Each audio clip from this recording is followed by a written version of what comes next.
for some other projects. Yeah, so. Great, so welcome.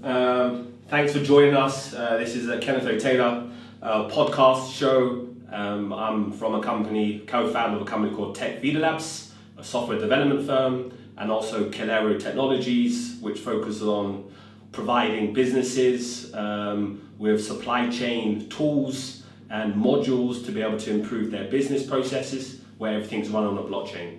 So welcome to the podcast show, and here I have is another fabulous entrepreneur. I'm going to have to say in English, I'm going to have to say Jorge, yes? Because if I start saying in Spanish, I don't know what's going to happen here. So, and your surname is? Martín. Martín, fantastic. And the company that you run? Yeah, I'm currently the co-founder of rcoach. Okay, rcoach. It's a life and fitness coaching business. Okay, fantastic. So yeah, just tell me about yourself. Obviously we're here in Vienna right now, so more central Vienna. So tell me about yourself, your background, and how you got to where you are today. Yeah, so I was born and raised in Madrid, where I studied business administration. My entrepreneurial spirit started from my earlier stage, right when I was 7 or 8, because my both parents are entrepreneur. Mm-hmm. So always I knew that I wanted to become one. From that age, I've learned how hard is to make a living and to make money out of it. So I try to grasp as much as possible from my parents' businesses. So then I studied business administration in Madrid, and I had an opportunity to work in a pharmaceutical company in Amsterdam. Mm-hmm. So I moved there, where I lived for 5 years. How was that shift? Obviously born and raised in Spain, yeah, and then all of a sudden have an opportunity to work for an industry, pharmaceutical. So obviously I guess you didn't study medicine, or you were not in that space. So how was that shift like? And then also moving to another country, a new city for you, how was that like? It was a big challenge for me, because basically the only thing I knew about the Netherlands that it was really flat and they had a lot of bicycles. Yes, we know about that. So yeah, it was a big challenge. I just took the risk, step out of my comfort zone and explore a new adventure. Yes. So the experience has been fantastic. I always said that it was the best school I had, Amsterdam. Mm-hmm. Everything I've learned, and personally and professionally there. So it was a great experience and learning for me. Interesting. And also marijuana is legal in Amsterdam, yes? So I don't know, so that's whether plus points or not. So that's an interesting proposition. Fantastic. So how long did you spend in Amsterdam working in this industry? 5 years. Oh, yeah, 5 years. So I started in the pharmaceutical industry for a little bit more than 2 years, and then I moved to the medical device industry, mm-hmm. where I work in the operational department, more focused on supply chain, okay. and especially logistics. Okay. And what aspect of supply chain were you working on basically? Yeah, I was responsible for the warehousing management and the logistics flow, inbound and outbound through Europe. Basically. Okay, fantastic. And what was the size of the organization?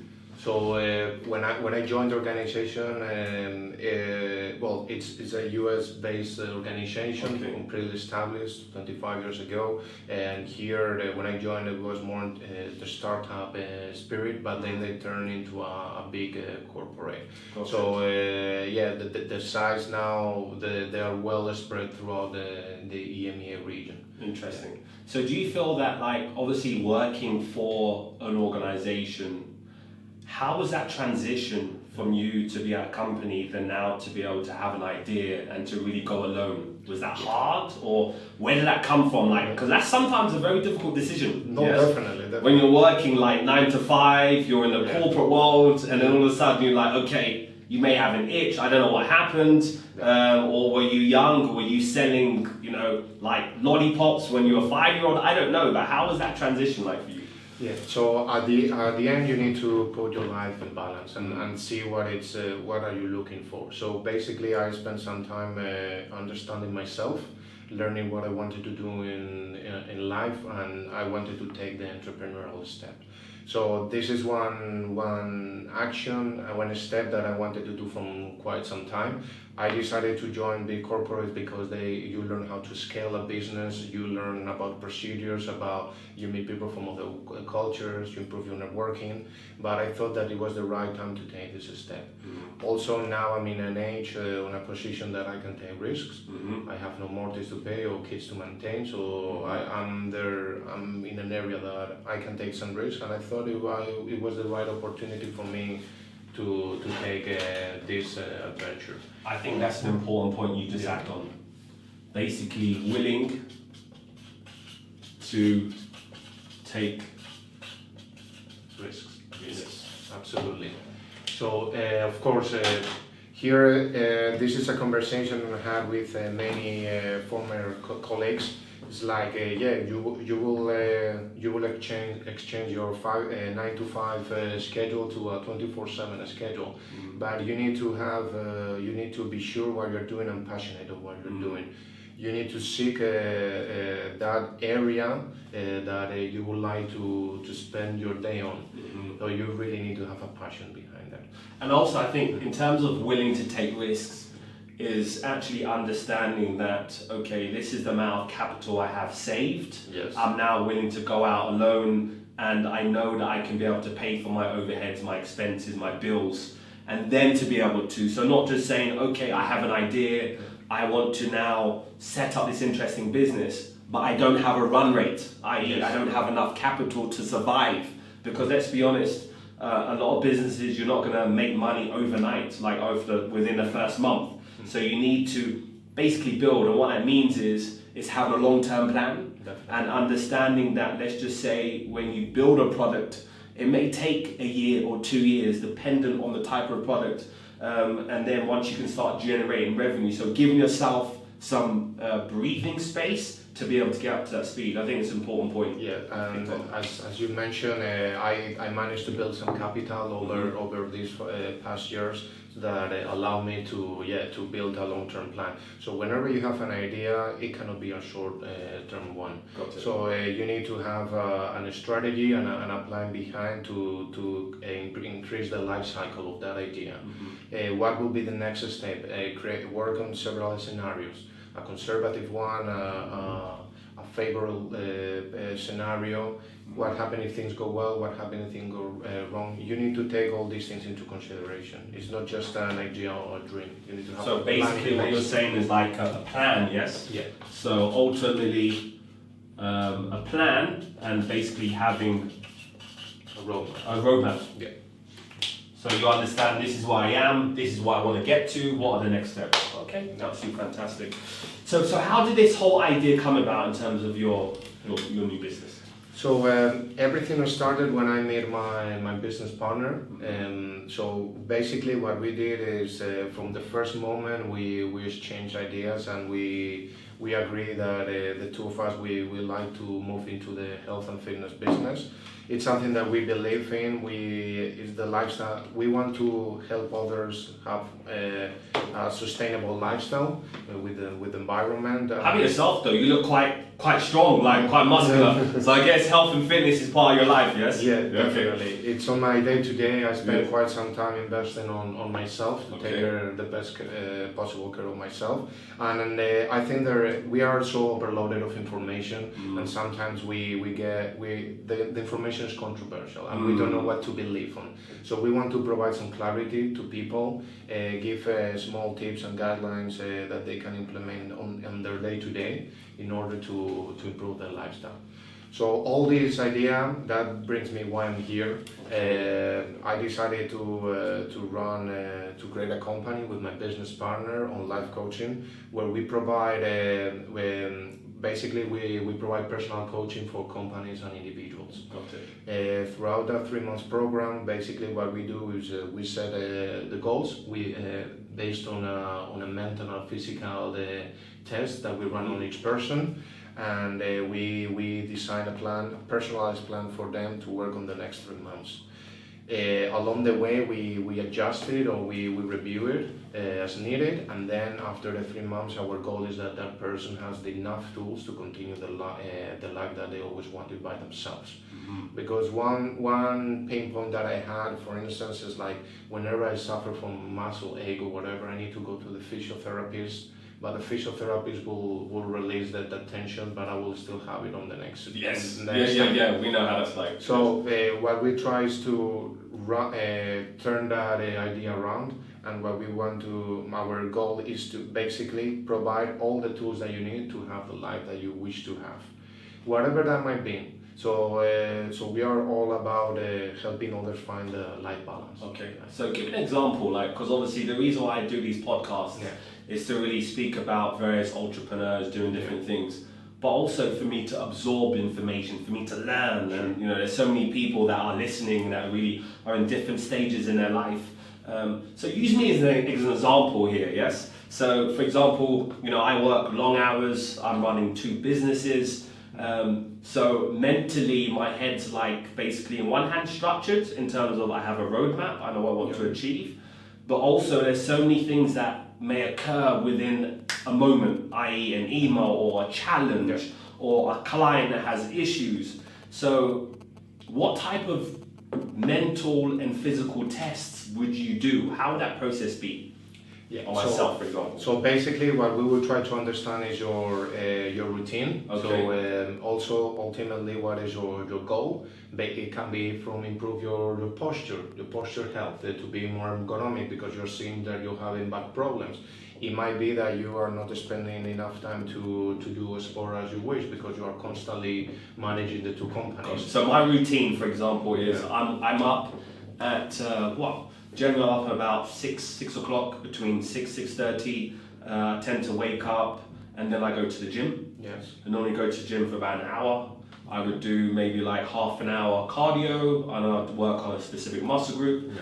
And then basically after that have a shower, get back, and then ultimately I'll spend a few hours going through emails for both companies. And then I just really get into what tasks I have for the day. Okay. But what tends to happen is from about 8 or 9, let's just say, all the way until 6, 7, I'm working straight.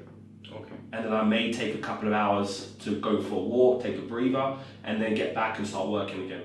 So what would you say based on that initial idea of how you can assist? Basically, what I will try to do is manage well the time. So basically, have a plan of all the tasks that you want to complete that day. Okay. So basically, you can take Eisenhower matrix to know what is important and what is urgent. To focus on really today, every day you have an opportunity to reinvent yourself. It's like today I want to complete this task, and this is what is more important for me. Got it. Eisenhower. Okay. So basically, I want to, but try to fill your agenda maximum until 50-60%, because there might be another situations or things that require your attention that they were not planned on your day to day. So try not fool yourself. Don't fool completely your agenda. Don't fool it completely because.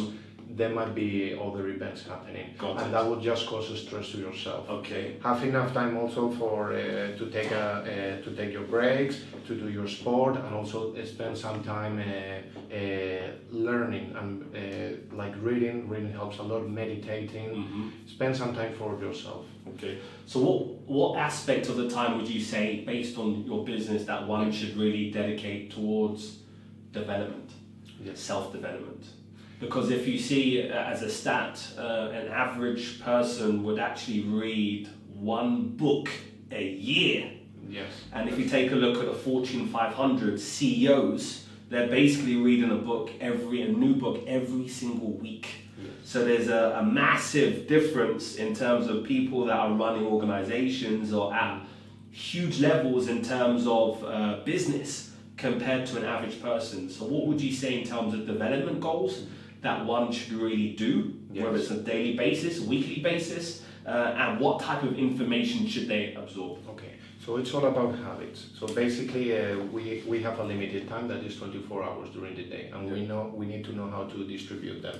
So when it comes to habits, we can create new habits, but we cannot delete habits. So what we do basically is we replace habits.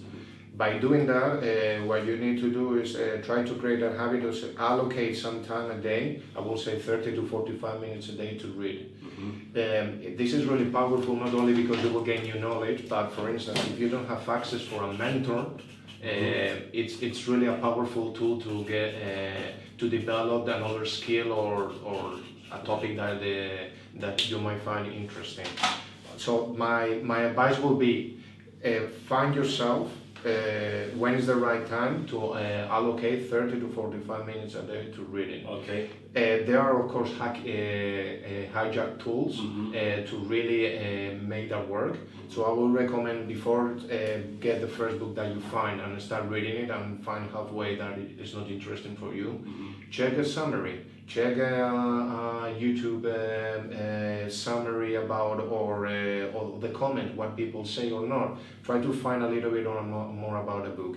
Check the index, if you find it relevant or not. Highlight the topics that you find more relevant. Normally a book, basically each chapter, the beginning and the end has the more powerful information. The rest is just the continuation. If you see the first two paragraphs, if you don't find the information that you might find interesting, jump to another one. So these are small tools that you can implement on your day-to-day in order to read fast and to really optimize the reading. Guys, ladies and gentlemen, we're getting some phenomenal insights here, and I think it's important to really take note. Jorge just mentioned that 30 to 45 minutes of reading time a day, self-development, empowering yourself, growing and understanding more. And what's also important is the times, because a lot of people will just say they don't have time. Well, when you take a look at it, when you get home from work, let's break down that time, because the majority of the time will probably be spent watching Netflix or one of your series or reality programs. So you have to say, is this going to be productive for you, and really trying to limit that? Yes, we understand you want to relax after a long day, but really need to continue to grow. And also what's crucial is, in terms of the 30 to 45 minutes of reading time, it actually takes 30 days of doing something new to actually form a new habit. Absolutely. So basically what then happens is, if you're doing something every day is new, it's going to become part of your subconsciousness, yes? So you're going to do this without actually thinking. And I think that's extremely important points that you've touched on, and how we can be able to build out. The key of success is basically a consistency. You need to be consistent. Yes. So, and you rephrase that. If you do a new habit throughout 30 days in a row, it will become a new habit and a new routine for yourself. That's interesting. Very interesting. Well, thank you for all that. So where are you right now in terms of the business? So you've obviously built up the structure, and how is that now moving forward in terms of reaching businesses? And I think now we're going to be transitioning to client acquisition, client introductions. We're seeing in terms of digital marketing, offline marketing, so many different strategies that's been spoken about. Based on your business, what have you found the most effective form of marketing? And what would you suggest for the viewers in terms of how they should start? Okay, so what we did is we launched a prototype. So ultimately our basic our product that we want to release will come. It all depends on the funds that we manage to obtain. But what we did is we launched a product, and we're trying to get as much insight from the market as possible. How we are doing it, that is using social media. So we are working on building a strong marketing content strategy. And we are trying to see where are our customers in terms of social media channels, and what will be the interactions with them. So we are defining what is the right frequency, what is the right content that they would like to receive. So and how are you reaching that then? So when you're building up these insights, what type of platforms are you using? What are you finding more effective? And what's the frequency of content? So I see a couple of trends that will happen this year. Okay. That I think that they were not so much explored in the previous years. So one of them definitely is to be in social media. Okay. You need to be in social media. If there is someone who says that their customers are not in social media, they are wrong.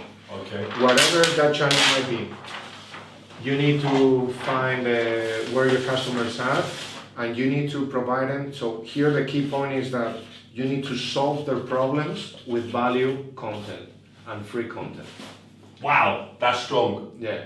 So you need to understand what are the main pain points, problems they are facing, and how you can solve that on a free and a valuable way. So you basically just saying in terms of the 2019 trends that you feel is identifying the pain points of your clientele and solving that with free content. Yes. So what I will say, a safe ratio would be building 80% of value content and 20% of promotional content. Okay. I think that would be a safe ratio to say. Then when we are moving, it's like, of course, you need to have an awesome product. Otherwise, what will happen is that you will spend all your money on advertisement, but the life cycle of your customer will be really short. Ultimately, what you want to do is transition that advertisement into organic content. So in terms of the free content, yes. How would you structure this? Would you do this in terms of articles? Would you do video? How are you finding that response? And how often? Yeah. My advice for this year, and I'm not the one saying this, is that I will promote video. The reason why we are seeing that Facebook, YouTube, even LinkedIn are promoting video, and they're telling you that if you put a video, there's more chances to be reached out to more people, because we are visual animals. Since we are living in a digital world and we cannot touch the product, we like to see it. We like to see how it works.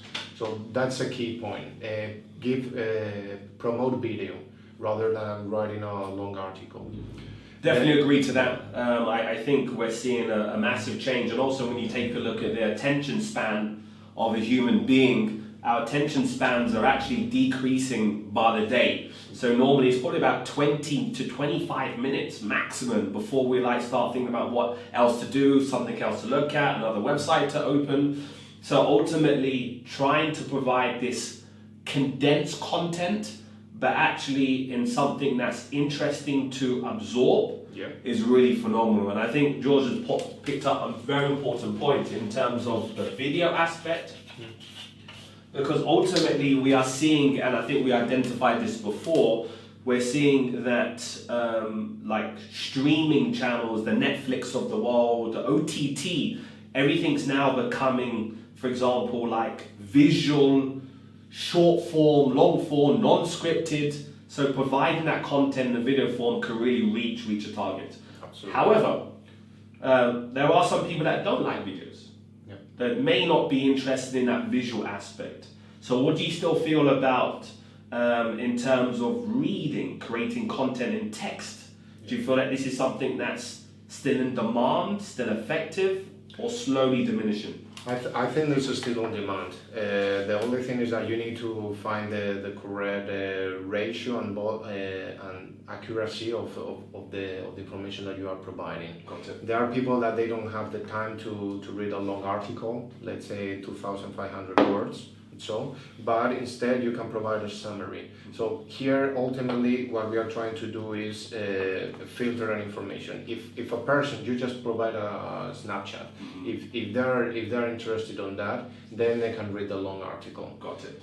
So there is still demand for reading, absolutely, I agree on that. But give small pieces, small pieces of information, and then you see who is really relevant. And how often would you create this content, or how often would you distribute video? for example? So here, of course, it depends on the business, on the product that you're selling. Minimum once a week. Once a week. Okay. Once a week. Very good. Very good. Yeah. And in terms of the distribution channels, which channels do you use to distribute this content? So and why? I think the strongest one is YouTube. Because of course it belongs to Google, so you can the engine tool works better there, so you have more possibilities to have a better SEO positioning. And then it depends on the area that you want to focus. If you see that your customers are more into Instagram is a really powerful tool. Otherwise, if you want to move into the professional side, will be LinkedIn. Interesting. Yes. We're hearing a lot about transitioning to LinkedIn. Yeah. We're now starting to see, because obviously LinkedIn, if you don't know LinkedIn, it's more the Facebook, but for business, ultimately. But LinkedIn is really seen like an untapped market right now. It's a specific area where you're going to find, I think, majority of individuals within companies have a LinkedIn profile. But no one's really monetizing that effectively. We're seeing some savvy marketing companies that are finding ways. Just from my aspect and what we're really trying to build is we see LinkedIn as probably going to be a massive trend, 2019, 2020, because number one, the demographic that's there, the segmented market, you can be able to reach the specific client, especially if it's a B2B that you're already providing. And also number two, when you go into creating content, so you can create content as a post, as an article, video, but what people are not really looking at is the power of the paid, so the sponsored posts in terms of the CPM. CPMs are probably going for about $10 or $11 per CPM. And so you're reaching 1,000 impressions based on your target, so a CTO, a CFO, a CEO of a company in the US, in the UK, based on this specific title and creating content on that, that is something that is really going to provide so much value for businesses. What are your views on that?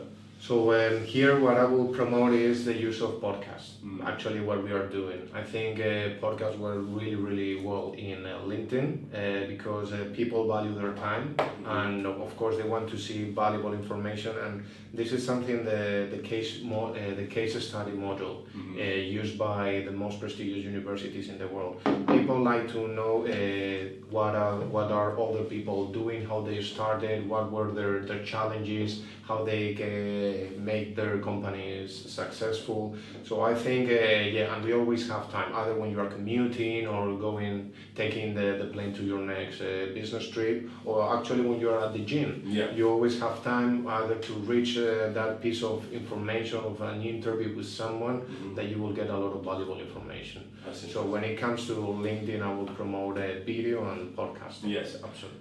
And just to add to that quickly in terms of the podcast and video, it goes back to content. As Jorge just mentioned, solving problems with your client, providing content.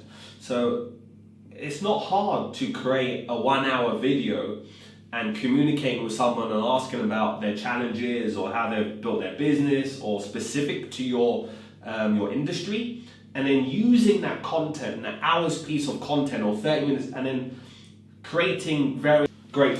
So we've covered the content, the paid, the free information. So just regarding as a mindset and connecting it to an entrepreneur spirit, do you feel that now, because obviously with social media, with Mark Zuckerberg, everyone wants to be an entrepreneur.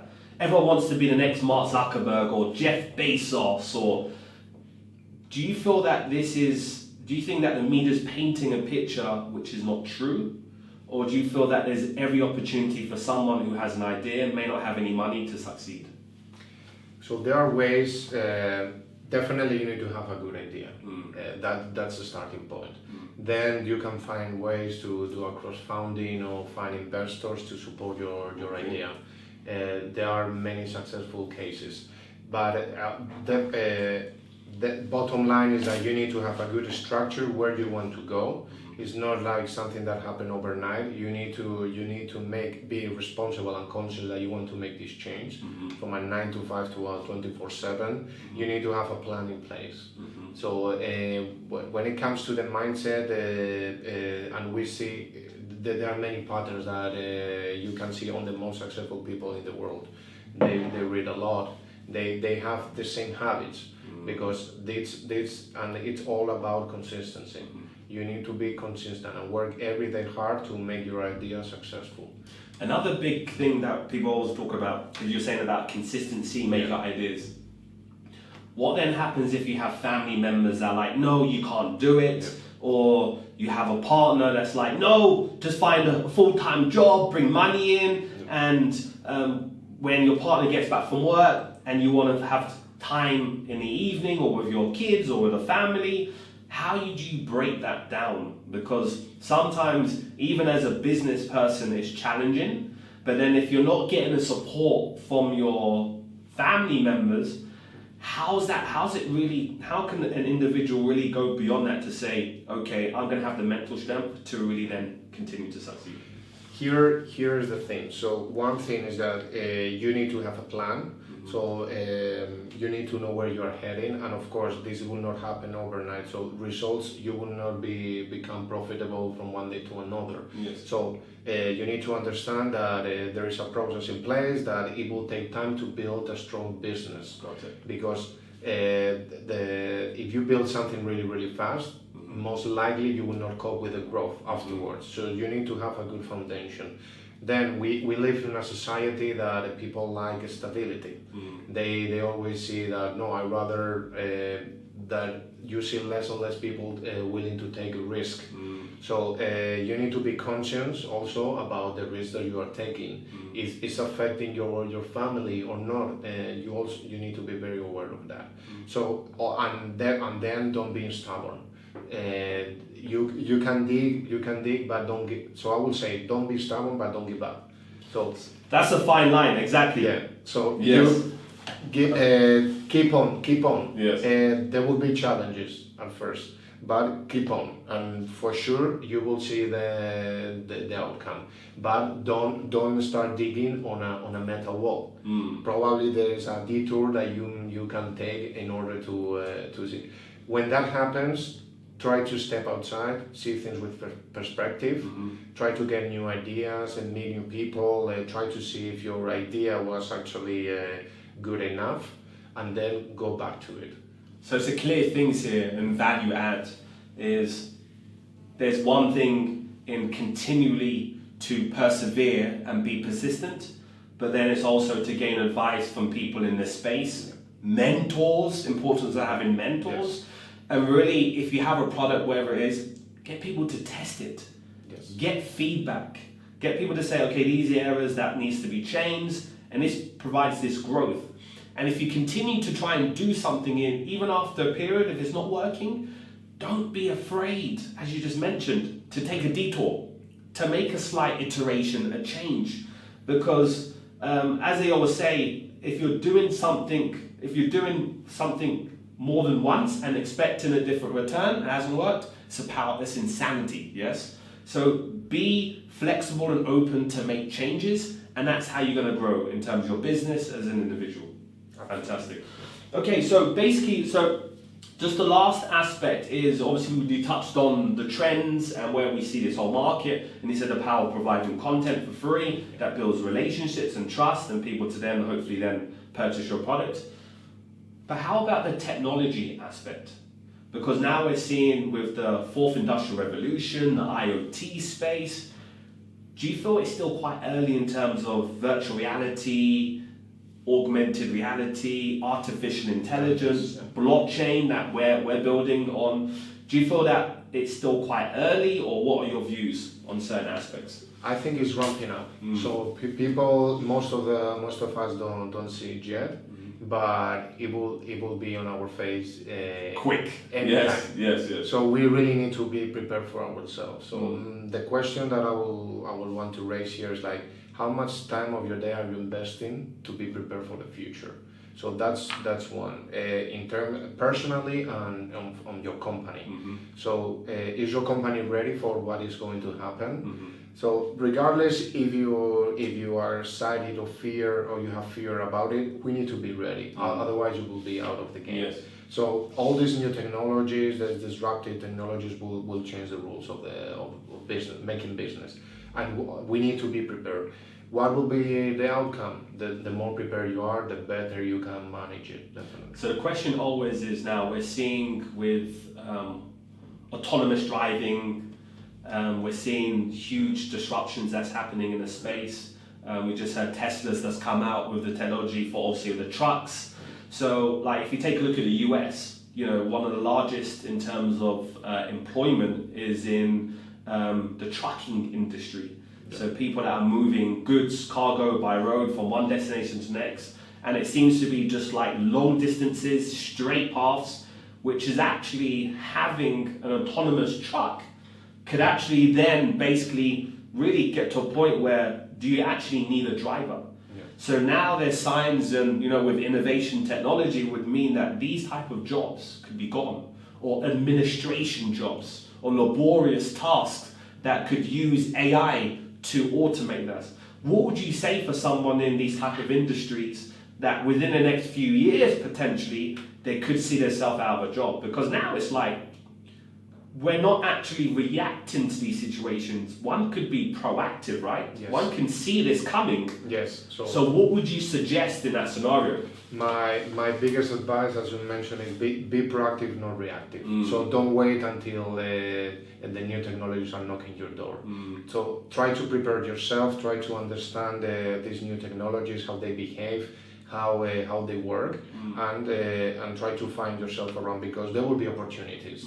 There will be jobs that they will not be required, but there will be others that there will be new opportunities in the market, because the way of making business will change, and by that also the job industry. So what my advice would be proactive. So would you say, because obviously now being proactive, would you say for once to learn a new skill? We're seeing a massive demand in terms of developers, because obviously with the Industrial Revolution, 4th generation, there's a huge interest in blockchain developers, AI, machine learning, data scientists. So would you say for one to look at these areas and aspects, and also from the point of as a business, how they can be able to utilize these solutions or strong competencies, how they can be able to grow? How I see it is that the machines that we are building are learning so fast that they will be able to repair themselves. Wow. So at some point... Did you hear that? It's learning so fast that they'll be able to repair themselves, yes? Yeah. So no need for anyone with a screw or anything like that to do it, yes? Yeah, so I think the development market will come to a point that will become mature, because we are building so intuitive machines that they will be able to spot instantly what is the defect and how to fix it. So I think that there is a lot of, because at the end, who is behind of a machine is a human being. Yes. And this is the area where we are focusing on, and I think that we need to keep that human interaction. So I will focus more on soft skills, where emotions, how to interact with people. I think this is a really powerful way to focus on the future. Healthcare is an industry that it's more has more opportunities on that area, because many people they are still redundant not to be treated by a machine rather than a person. So I think that's an area of opportunity. That's interesting you touched on, because irrespective of technology, you're still going to have this face-to-face physical interaction, especially in healthcare. Like social workers, doctors, they're always going to have this care. So really those industries, especially what you're specialising in, that's going to be a massive demand. Yes. So we see a powerful room for improvement for the next years, and we see that will increase. Mm-hmm. I think I will focus on the soft skills in many ways. If it's teaching, if it's coaching, if it's just improving your communication skills, I think that's the area to go. No, I think we've covered a lot, within the last probably 40 minutes or so, and there's so many tidbits and insights that we've really uncovered. Where can people actually reach you? Because obviously I'm sure there's going to be a lot of people in this space that's going to want to get in contact with you. I'm sure businesses are going to want to find out more about what you're doing, how they can be able to help their businesses. Because really, ultimately, if you can weigh that you can save time, decrease costs, improve efficiency, businesses are going to be interested. People want to find ways. Of course. So they can reach me through LinkedIn under my name, Jorge Martín Jiménez, or otherwise through our website, rcoach.net. Okay. So rcoach.net. Yes. Yeah, they can find us and they can reach us anytime. Yeah. Fantastic. Absolute pleasure. Thank you. Man, for appreciate anytime. it. I think it went well. Yeah, I think so. So let's just